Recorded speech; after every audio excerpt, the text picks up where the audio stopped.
Hello everyone, this is teacher Justina and welcome back to my channel. And please do not forget to subscribe and hit the notification bell for more video updates. Our video for today will be factoring perfect square trinomial. So let us explore. Okay, so this time we need to familiarize a perfect square trinomial. Okay, so determine which of the following polynomial is a perfect square trinomial.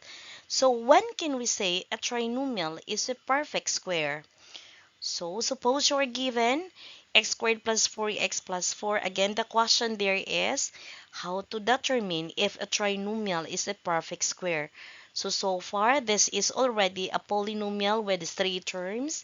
So this is a trinomial. And how do we know if this is a perfect square? So first thing to do, you need to get the square root of the first term. So our first term there is x squared and its square root is x. Next thing to do, you need to get the square root of the last term. So our last term there is 4 and its square root is 2. So therefore, after that, getting their square roots, we will be multiplying them. So, just the same thing as x times 2, same thing with 2x. Then you try multiply it by 2. If you multiply it by 2, does it giving you the middle term in the given? So therefore, it's 4x and our middle term is 4x. Thus, in this case, the given x squared plus 4x plus 4 is already a perfect square trinomial. Let's proceed number 2. Number 2, we have a y squared minus 8y plus 16. Same thing. The square root of y squared is y, while the square root of 16, our third term or the last term, is 4. So y times 4, same thing with 4y. Multiply it always by 2. Now question, does it always multiply by 2, the product of the square roots of the first and last? Yes, you have to try test if the given really is a perfect square trinomial by multiplying 2 to the square root of the first and the third term.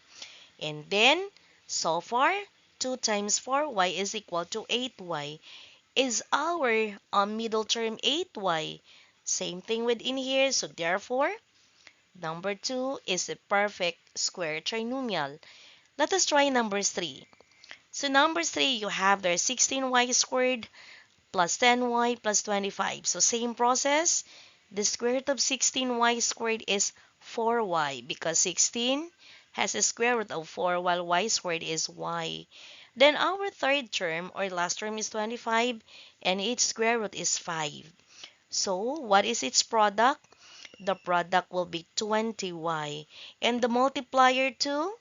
So what will be the product of 2 times 20y? Thus, we need to have a middle term of 40y so as to finalize or so as to identify if the given is a perfect square trinomial. But it's not a 40y but 10y. So therefore, number 3 is not a perfect square trinomial. And then let's proceed to number 4. So number 4, 25c squared plus 20c plus 4. The square root of 25c squared is 5c, while the square root of 4 is 2. So 2 times 5c will give us 10c. Multiply it by 2. So we need to have a 20c to have this in the middle term. If they are exactly the same, then our given is a perfect square trinomial. Okay, so since you are now familiar with a perfect square trinomial, but remember that if a trinomial is a perfect square, remember that all third term, again, all third term, that's one, they are all positive. Otherwise, even though the first and the last terms are perfect square, but the sign will be negative, then it will not be a perfect square trinomial. So this time, let us now start factoring a perfect square trinomial. Okay, so x squared plus 4x plus 4. What is the first thing to do? Okay, so same thing. We need to prepare two sets of parentheses for the two sets of factors.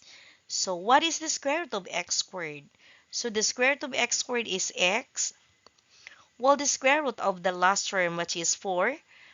So the square root of 4 is 2.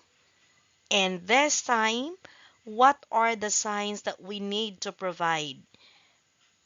Okay, so unlike the difference of two squares, that after getting the square root of the first and the square root of the last term, we have a plus and a minus, but in a perfect square trinomial, its factors are exactly the same.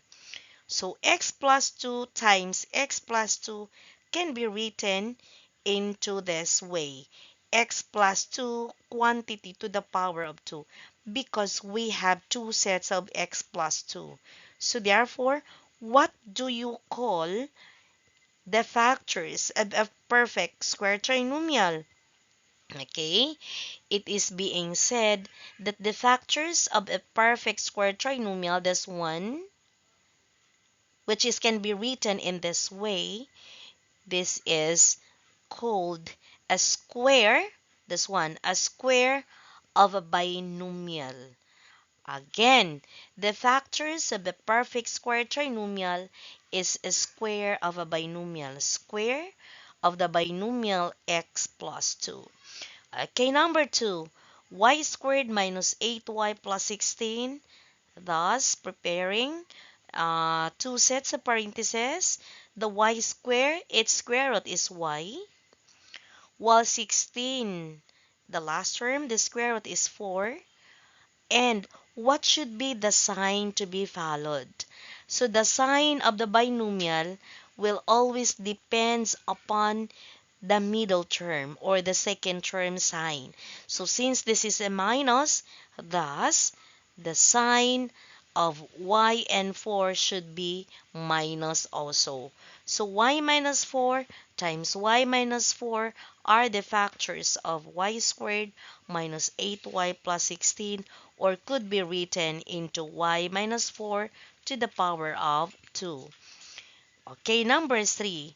25c squared plus 20c plus 4. Okay, so far the square root of 25 is 5. The square root of c squared is c. So 5c times 5c. While the square root of 4 is 2. And then that's it. Then the middle sign is plus. Thus it's a plus and it's a plus.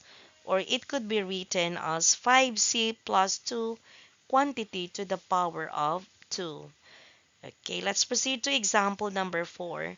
The square root of 9x squared is 3x. While the square root of 49y to the power of 2, 49 will gives us a 7, and the y square is y.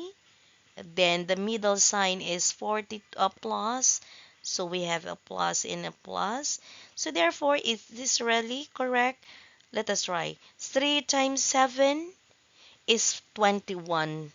Times 2, it's 42. So therefore, the correct factors of 9x squared plus 42xy plus 49y squared is equal to 3x plus 7y quantity squared. Okay, let us try factor out this following trinomial that involves fractions that is somewhere on the first term and on the last term. So 198 squared minus 4h plus 36. So same process, we need to have two sets of parentheses. And where did we get this 1/3 h and 1/3 h on the other set? Okay, remember that the square root of 1 over 9 is 1/3. Okay, again, 1 over 9, its square root is 1/3, while the square root of 8 squared is h. So therefore, we have 1/3 h and 1/3 h in here. And then 36, What is the square root of 36? The square root of 36 is 6. And for that, what is its what should be the sign that we need to follow? Okay, it is the sign in the middle term and it's a minus, so therefore we have to follow the minus. And that can be written into 1/3 h minus 6 quantity to the power of 2. But question, if we multiplied 1/3 of 6, so remember the 1/3 of 6 is 2, and then multiply it by 2. So we have 4. So is our middle term 4 eighths? Okay, yes, 4 eighths. So therefore, our factors, 1/3 eighths minus 6 is correct to the power of 2. Let's proceed to number 6. Okay, so number 6, you are given 8 squared m to the 4 minus 4/3 hm squared plus 4 over 9. So the square root of 8 squared m to the 4 is 8m to the power of 2 because the square root of 8 squared is 8. The square root of m to the 4 is m squared. Then next, what is the square root of our third term? Our third term is 4 over 9. Then the square root of 4 is 2. And then the square root of 9 is 3. Thus, it will give us 2/3 as the square root of our last term. And then the sign of our middle term is minus. Thus, we need to follow the minus. Okay, now let us try investigate if this is really a perfect square trinomial so as to find out if our factors is really correct.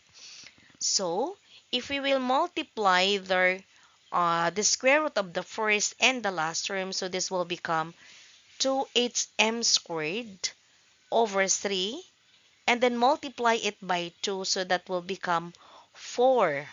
4/8m squared over 3. So therefore, our factors are correct. Okay, so that's it. And let us have the last example. So far, our first term itself has 4 times x plus 2 to the power of 2. So again, the square root of 4 is 2.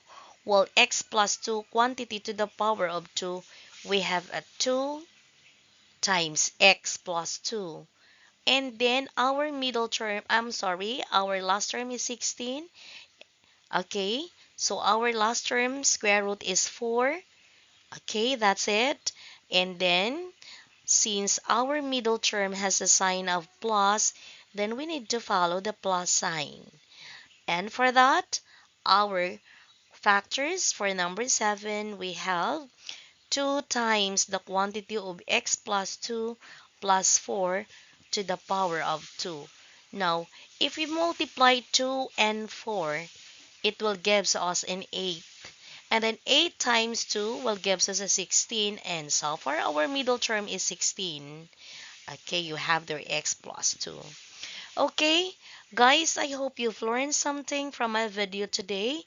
And do not forget to leave your comment below, and then do not forget also to hit the notification bell for more video updates. This has been Teacher Justina, and thank you for watching.